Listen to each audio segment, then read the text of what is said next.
All right, I got my face on there today, which is interesting. Maybe it'll be quite a distraction for me. Today we're going to introduce Desmos, which is an online graphing calculator. Is what we're using in Algebra 2 in Virginia for sure. Even in Virginia, you're allowed to use on the SOLs. So if you guys were to take the SOL, you would be allowed to use this on there, although none of you guys are taking the SOL. So you'll be all right. Now, Desmos, when you go to desmos.com, it will bring you to this screen. Logging in and signing up is not hugely beneficial if you're just coming on here to do a few questions. So we're going to go ahead and click the button right in the middle to go to the graphing calculator. You may have been here before. You may have not been here before.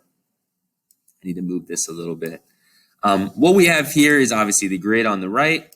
What we have up here on the left are places where we can type in equations. So let's type in y equals x, and let's type in y equals 2x minus 1. But what's really great about Desmos is that we can type in multiple things at once. It will give us different colors. We can change the colors if we click on this red color and hold. So sometimes they might just randomize and they might both be black and you can't tell them apart. So you can click and hold on the red and turn them into orange or something if you want. So that's really cool about Desmos. We can also have pretty much as many of these on here as we want. If we want to have 10 graphs at a time, we can totally do that. If we want to hide them temporarily, we can click on the orange and the blue, and it will hide them temporarily without deleting them. We can hide them both if we want. We can hide just one of them. We can bring them back when we click on these dots. Now, if we press these X's, it will completely delete our line. And if we type and we just backspace, obviously, it will also completely delete our line. So Desmos is really great when it comes to showing us graphs. If you ever don't know what a graph looks like, if you ever want to double check how your graph should look, if you ever want to do any of that, you can just type it in Desmos. It'll automatically graph it for you. Now, something else that's really sweet is you'll get all these little gray dots. They're pretty hard to see on the projector, but on your screen, you'll be able to see them. And these gray dots are basically all the points that Desmos thinks are important and important enough for it to try to tell you. And if you click on the dots, it will like hold them there, right? So if I'm mousing over it, it can be a little annoying. If I click it, it'll stay there no matter what.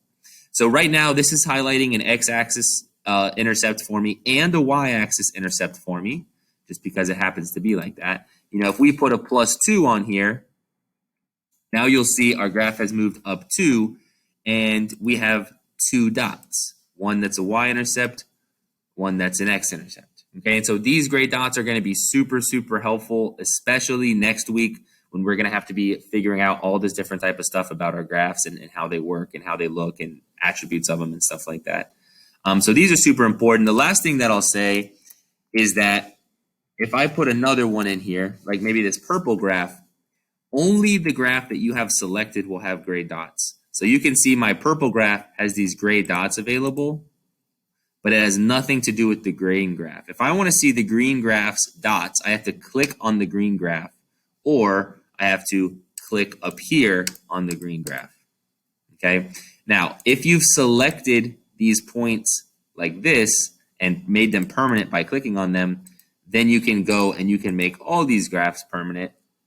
This is just a really, really, really super helpful tool to come up with these x-intercepts, y-intercepts. And you'll see when we get into more complicated stuff, that will also help us out in the future with other things like maximums, minimums, etc.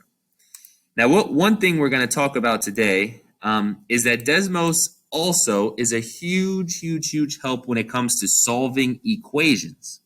Okay, so for example, if I have a question like 3x minus 5 equals 2, this is a question that we would have to solve using algebra, adding this 5 over to the other side and then dividing by 3. If we type this in to Desmos, it will give us a vertical line, and it will give us a vertical line wherever the answer to this question is. Now, this one's not great because our answer is going to be 7 divided by 3. And so one of the problems that this has is that it will only show you the decimal here, it will not show you the fraction answer. So that's the one limitation that it has. But for the most part, we don't really get weird decimals like this most of the time. And so we'll get questions that are perhaps much more common, maybe something like 2x minus 4 equals 8 or something, okay? And again, this wouldn't be very hard to solve in algebra. We'd just be able to do it, add the 4 makes 12, divide by 2 makes 6. But if we type it in here, you can see the answer is 6. Now, 0 doesn't really mean anything, okay? That 0 is just representing that we're on the 0 for the y value. But 6, where this vertical line is, would be the answer. Now, also super interesting, okay, is this will also work if we have multiple answers, okay? So we might have a question that looks like this, x squared minus 9. Now, x squared minus 9 is a graph, but if we put equals 0, this looks like a type of equation that we would have to solve. Okay, this looks like a question that we would have to solve using difference of squares factoring. We would have to factor it into x minus 3 and x plus 3. We would have to set each side equal to 0. But if you look at here, 2 vertical lines, one of them is at 3 or negative 3. One of them is at positive 3. That's it. So basically, having this equal sign here is allowing you to avoid solving these questions by paper. Okay, more or less anything with an equal sign, you're going to be able to type into Desmos and figure it out. Now, what's super nice is even if they are not all on the same side, it'll still do it for you. Okay, equals positive 9. If I added that 9 to the other side of the equation, it would still give me the answers. So I don't even need to simplify this stuff. I don't even need to make it look nicer. It'll still work out. So, maybe I have a trinomial question that looks like this. X squared plus 5x plus 6 equals 0. And I would need to do trinomial. Then I would need to set each side equal to 0. Or I could just type it in, and it would do it for me. Okay? Or, last little time I'm doing this, right? Maybe we've got a really nasty question. It looks something like minus 10x minus 3 equals maybe something like minus 8x minus 2. Maybe it is a minus 4. There you go. A question like this that's super, super, super unscrambled, and we'd still need to add things to one side and sort it out from there. You can see exactly where our answer would be. It would be 1. Now, this one's a little weird, right? We expect to have 2 answers because we expect to have x squared. One thing we need to make sure we do is that we might have to zoom out and look around, okay? I don't see any answers over there. The only answer is this one right here. You might be thinking, well, how come we only get one answer if we expect to have 2? This is one of those equations where what we have is we're going to have to add the 8x the other side. And so we're going to get plus 2 or minus 2x. And then we're going to have to add the 4 the other side, and we're going to get plus 1. And when we do this, we're going to have this repeated x-intercept. We're going to have only one value here because it's actually going to be the same thing as x minus 1, x minus 1, okay? So as you can see, all 4 of these graphs, they're exactly the same. The purple one is the same as the green one, is the same as the blue one. So all of this work we did to simplify it, totally worthless because even in the most unsimplified version, it still works.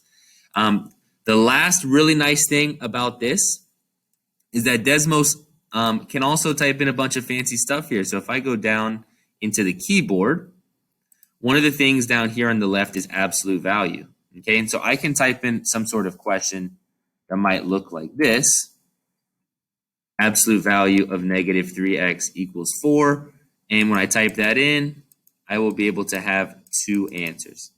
Now with absolute value, for some reason, and to be honest with you guys, I'm not really sure why, it's not going to give you those dots to choose. Okay, so I'm not going to be able to clearly identify what those numbers are going to be. But if for the most part, I can just look at them and tell, this value would be at negative 1, this value would be at 7, and those would be the 2 answers, and we'd be done. What's really, really nice about absolute values is that it will not show you incorrect answers. So if you remember doing absolute values, we had extraneous solutions sometimes. Desmos does never, ever, ever fall for the extraneous solutions. Okay, so if you see a vertical line there, you are guaranteed it to be the answer. Absolutely, absolutely every time it will be a true answer. So if you remember, we would have questions that would be something like, oh shoot, let me delete this. Something that would be like the absolute value of x plus 1 is equal to, and then we would have something like maybe x plus 3 on the outside, right? And with this x plus 3 on the outside, we would know it was a little sketchy because we had a variable on the outside. We would have to double check all of our answers and make sure that they worked. Now, if you look here, I only see one vertical line, and we were supposed to have two answers because of the absolute value. That means Desmos did it for us. Desmos found the two answers, but Desmos did not fall for the fake the fake answer. Okay, so Desmos already checked it for us. It already ruled it out, and it's not even going to show it for us. Okay, now sometimes you might even see something where maybe you type an answer in and you don't see any solutions at all. Okay, so maybe you see something like this. You've typed it in, can't see any vertical lines anywhere. The reason is there's no solution to this question, right? The absolute value equal to a negative number, that is impossible. And so Desmos won't show you any lines because there's no solutions. Sometimes when you zoom out to look for answers, you might find yourself really far zoomed out. And you can always zoom back in, but this home button here will always bring you back to the default zoom. And so you can use this to kind of return home. Even if you're looking way up here, click the home, it'll bring you back. That is a general introduction to how Desmos will work. It's really not too bad. Just literally type in an equation, it'll work. Even things that we may have not worked on before, okay? Even things that might be something crazy like the square root of x plus 3 is equal to 4. Well, there you go. There's the answer, okay? So even if it's a square root equation, even if it is a really crazy fraction equation, okay, you'll see some of the homework that I have planned for you guys looks, let me move this. Some of the homework questions that I have planned for you guys might look like a really crazy fraction, like this question, okay, where it's fraction minus 6 equals fraction. Just type it in, and it'll tell you the answer. Now, there's only two more things I want to mention on this video. It'll be super, super brief, I promise. One of the things is you see some of these questions, and they're using different letters, like T for this example. Down here, I guess that's it. We only have one question that uses T. But you'll see on quizzes and tests sometimes we'll use letters like M or N or X or T. But Desmos is an XY graph, and so only X will work. You'll see if I change this to a T, Desmos is literally saying we only support X and Y. So only use X and Y, please. So if you see a question, for example, if you see a question like this one, all you got to do is swap the T's out for X's. You would just put X squared minus 8 equals 2X. Okay, so I'll show you there. That would be X squared minus 8 equals 2X. If I type the same thing with the T's, which is how it looks on the paper, it'll tell you right here, we only support T's, okay? So all you got to do is swap the T's for X's and it'll work just fine. The very last bit of advice is when you are going to type in fractions, okay? So let's look at a question like this here, x divided by 3x minus 9. The best strategy for typing in fractions is to type the divide button. So you can press this divide button, or you can press the backslash, which is near the shift on your keyboard. Press this divide button first. So when I press this first, it will make the fraction for me and then type the fraction on there, okay? Students run into a problem sometimes. They want to type x plus 3 divided by x minus 2. And as you can see, what happened here is my x plus 3 didn't become the top. It just got split up. Only the 3 was divided. That's because of an order of operations issue. So what I would rather do is hit the divide, type x plus 3 on the bottom, x minus 2. So press the divide key first before you press type the actual fraction. Anyways, that's the general idea of how to use Desmos. I'm going to go ahead and stop it here and maybe talk about some other stuff, but hope this was a nice little introduction.